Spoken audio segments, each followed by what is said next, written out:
नमस्कार साथियों, मैं जोगिंदर गंगोत्रा वर्मा विश्वकर्मा चैनल से इस समय बाहू फोर्ट गुरु रविदास गुरुद्वारे में हूँ। यहाँ पर मान्यवर कांशीराम जी का आज जन्म दिवस बड़े हर्षोल्लास के साथ मनाया जा रहा है। सर, हमारे YouTube चैनल में आपका स्वागत है। तो जैसे कि आज यहाँ पर मान्यवर कांशीराम साहब का दिन मनाया जा रहा है, तो इस उपलक्ष्य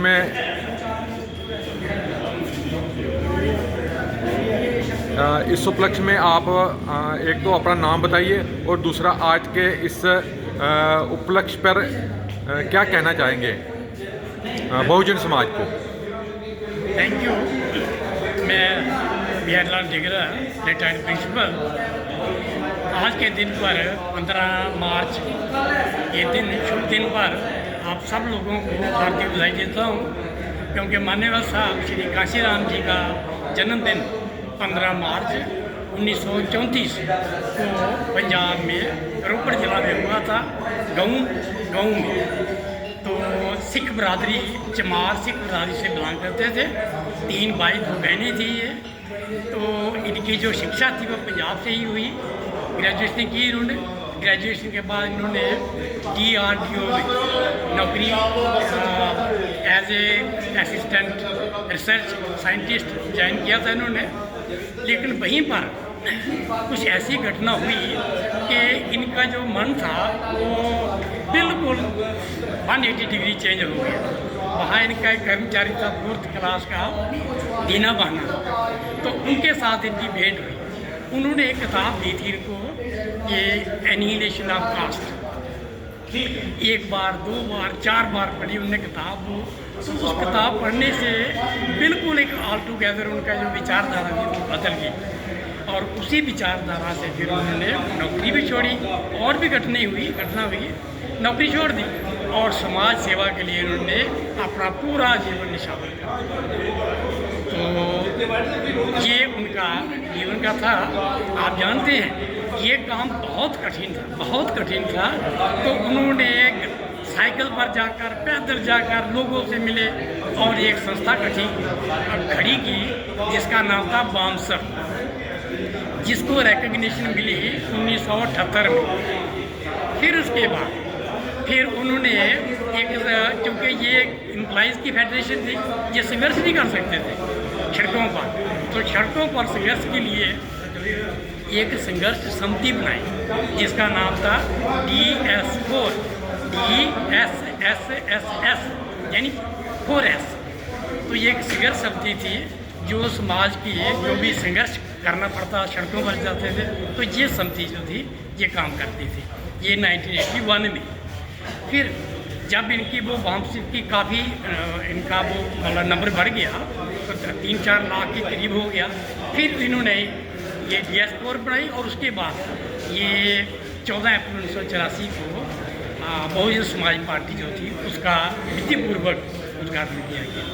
और इसी से मान्यवर साहब श्री कांशीराम जो थे ये बहुजन समाज पार्टी के बानी हैं कहा जाता है।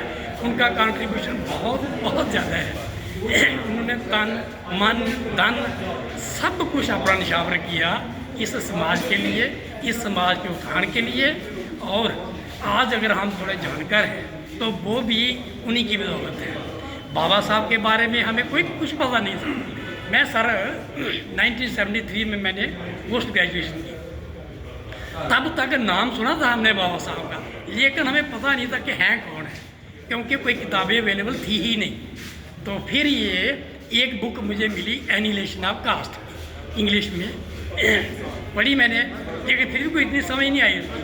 फिर बाद में जब कांशीराम जी ने उनका जो प्रिंटेड मटेरियल था उसका ट्रांसलेशन किया, अलग भाषाओं में किया, जो अनप्रिंटेड था उसको प्रिंट किया, तो ये चीज़ समाज में उन्होंने काफ़ी हद तक जो थी वो लाई, और हम लोग भी उसको पढ़ने लगे।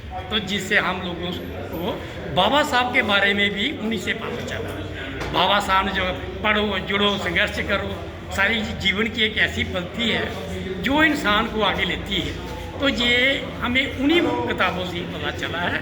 और मान्यवर साहब श्री कांशीराम ने भी उसी फिलासफी को आगे बढ़ाया। बाबा साहब ने किताबें लिखी हैं, वो एक महान फिलासफर थे, महान साइंटिस्ट थे, महान एक सोशल रिफॉर्मर थे, वो एक अच्छे बेहतरीन इकोनॉमिस्ट थे। लेकिन ना तो उनको इतना समय मिला कि वो पॉलिटिकल रेवोल्यूशन कर सके। ये काम जो था मान्यवर साहब काशीराम ने किया जोड़ने का, और उन्होंने जोड़ कर दिखा दिया। ऐसे नहीं जो हवा में बातें की, उन्होंने दिखा दिया कि समाज को कैसे जोड़ना है। बहन जी को जब उन्होंने आगे किया, और उत्तर प्रदेश जो सबसे बड़ी स्टेट है, 4 बार उनको मुख्यमंत्री बनाया, 4 बार, 3 बार तो अलायंस से बनी और चौथी बार वो अपने बलबूते पर यानी मेजॉरिटी से बनी। तो ये उनकी ताकत थी। और आज भी अगर हम सोचते हैं ना आगे बढ़ने की, कि गवर्नमेंट को बदलने की, तो ये सोच भी हमने कांशीराम जी से ही ली है। इसलिए कांशीराम जी को हम भूल नहीं सकते। बाबा साहब को तो नो डाउट उसको तो है, लेकिन उसके बाद अगर कोई हमारे समाज का लीडर हुआ है जो समाज को बदलने की ताकत रखता था, वो सिर्फ और सिर्फ कांशीराम जी थे। बहुजन नायक मान्यवर कांशीराम जी के जन्म दिवस पर आपने हमारे व्यूअर्स की जानकारी बढ़ाई। आपका धन्यवाद हमारे चैनल में। Thank you so much.